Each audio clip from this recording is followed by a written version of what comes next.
Caitlin Clark just did something in a basketball game that not one single player in the 70-year history of women's professional basketball has ever done. Not Diana Taurasi. Not Cheryl Swoops. Not Sabrina Ionescu. Nobody. And the wildest part? She did it in under 30 minutes on the floor, like she had somewhere else to be. Stick with me, because by the end of this video you're going to understand exactly why the MVP conversation just flipped upside down, and there's a stat coming near the end of this video that even hardcore Fever fans don't know yet. If that sounds like something you need to see, hit subscribe right now, because this channel exists for exactly one reason, to make sure you're never the last person to know when something like this happens. If you've ever watched a Fever game and turned to someone next to you and said, "Wait, did that really just happen?" That's what you're going to get here, every single time, before anyone else is talking about it. Okay. Let's get into it.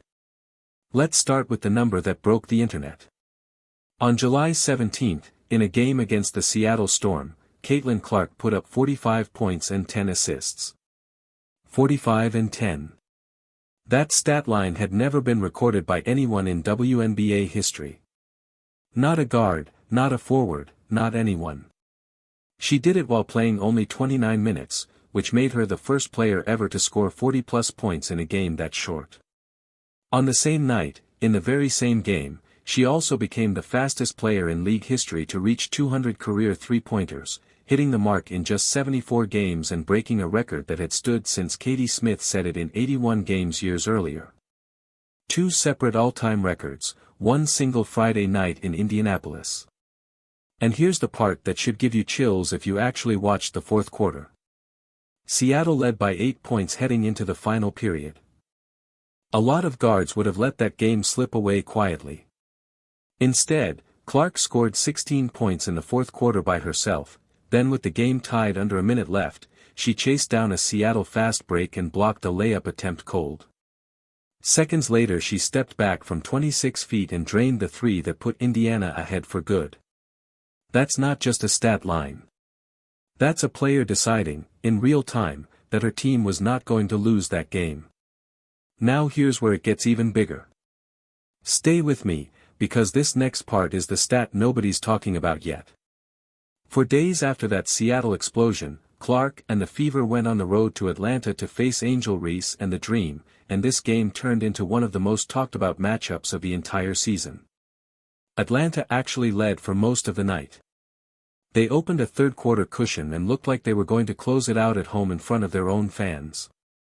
But Indiana clawed all the way back, and the game came down to the final possession of regulation, tied at 81. Reese grabbed an offensive rebound with 3 seconds left and had a putback attempt to win it outright for Atlanta. It didn't fall. The game went to overtime. In that overtime period, Clark hit clutch free throws down the stretch, grabbed the game-sealing rebound, and then, because she wasn't about to let Atlanta get one more shot at the buzzer, she flung the ball the entire length of the court to burn the clock instead of waiting to get fouled. "I've had that in the bag for a while," she said afterward. "Just chuck it down the court." Indiana won 95-91. It was their fourth straight win, and their 11th win in their last 14 games, pushing them to 23-12 on the season and into playoff position. Clark finished that game with 26 points and 9 assists, though it wasn't an easy night. She needed 20 shots and had 5 turnovers to get there. Reese, on the other side, had a strong all-around stat line too, 15 points, 14 rebounds, and 6 assists, even though she shot just 5 for 16 from the field. This is the part people forget when they turn this rivalry into a cartoon. Reese was actually good in that game. She just didn't get the final shot to fall. That's basketball. It's the margin between two very good teams, not some referendum on either player's character. Now here's a stat that puts the whole stretch in perspective, and it's the one I promised you at the top. Over her last 11 games, this is right up through the Atlanta win, Clark has averaged 26.3 points, 9.4 assists, and 3.5 rebounds a night, shooting 50% from the field and 41% from three. Those numbers are actually higher than her full season averages through the first 31 games. In other words, as the stakes have gone up, she has not slowed down, she's gotten better. She's now racked up 4 Player of the Week awards this season, tied for the most in the entire league. That means every single time voters have sat down and looked at who had the best week in the WNBA, her name has come up more than anybody else's, for separate times. But I need to be straight with you here, because a channel that only tells you what you want to hear isn't worth your time. Caitlin Clark is not the WNBA MVP frontrunner right now. That title still belongs to Aya Wilson of the Las Vegas Aces, who's putting up roughly 26 points and 10 rebounds a night for a team fighting for the second seed, and who the sportsbooks still list as the heavy favorite to win her 5th MVP trophy. Paige Buchers and Minnesota's Olivia Miles have also been in that conversation for most of the year. What's actually happening with Clark is something arguably more interesting than a coronation. She's clawing her way up the board in real time. She opened the season outside the top 4 in the odds. By mid-August, after this stretch of games, she'd climbed back into serious contention, and analysts who'd written her off in June were suddenly bringing her name up again on national broadcasts. That's not hype. That's a comeback happening in front of our eyes, and it's still being written. Stay with me, because what happens next in this story might be the most important piece of context in the entire Clark-Reese rivalry, and almost nobody's framing it this way. In August, USA Basketball announced its 12-player roster for the FIBA Women's World Cup in Berlin. Caitlin Clark made that roster. So did Aaliyah Boston, her Fever teammate. And so, by the way, did Angel Reese. Both Clark and Reese are making their first appearance in a major international tournament for Team USA this September, alongside veterans like Aya Wilson and Breanna Stewart. If you've seen headlines suggesting Reese isn't part of that conversation at all, that's simply not accurate. She earned her spot on the same roster Clark did. What is true is that back in March, at the World Cup qualifying tournament in Puerto Rico, Clark averaged 11.6 points and a tournament-best 6.4 assists per game as Team USA went a perfect 5-0, and she walked away with tournament MVP honors, the second time in her career she's won an MVP award on the international stage. That's a real, earned accomplishment, not a marketing headline. Here's the picture as it actually stands, no exaggeration needed, because the truth here is compelling enough on its own.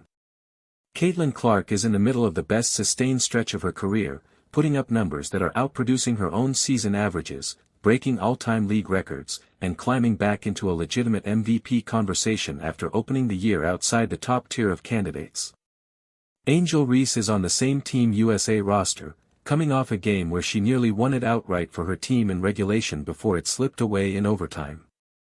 Both of these players are going to be on the floor together in Berlin next month wearing the same jersey. The rivalry is real. The numbers are real. But the story is bigger, and more layered, than a headline built to make you angry at one of them. So here's the real suspense for the rest of this season, and this is exactly why you don't want to miss what's coming. Indiana has 9 games left to chase a franchise record for wins in a season. They need just 2 more to get there. Clark's per-game numbers over her last 11 outings are trending toward a level she's never sustained this long in her career. And in 3 weeks, she and Angel Reese are going to be teammates on the same USA Basketball roster in Berlin, fighting for a World Cup gold medal together. If Clark keeps this pace up through the stretch run and Indiana keeps climbing the standings, this MVP race is going to look completely different by the time the regular season ends than it does today. If you want to be here when that happens, when the next record falls, when the next MVP odds shift, when we find out what Clark and Reese look like on the same international roster, subscribe now and turn on notifications, because this is a story that's still being written, and I'm not missing a single chapter of it. Drop a comment below telling me who you think actually deserves the MVP this year, Aya Wilson or Caitlin Clark, and I'll read through every single one. See you in the next video.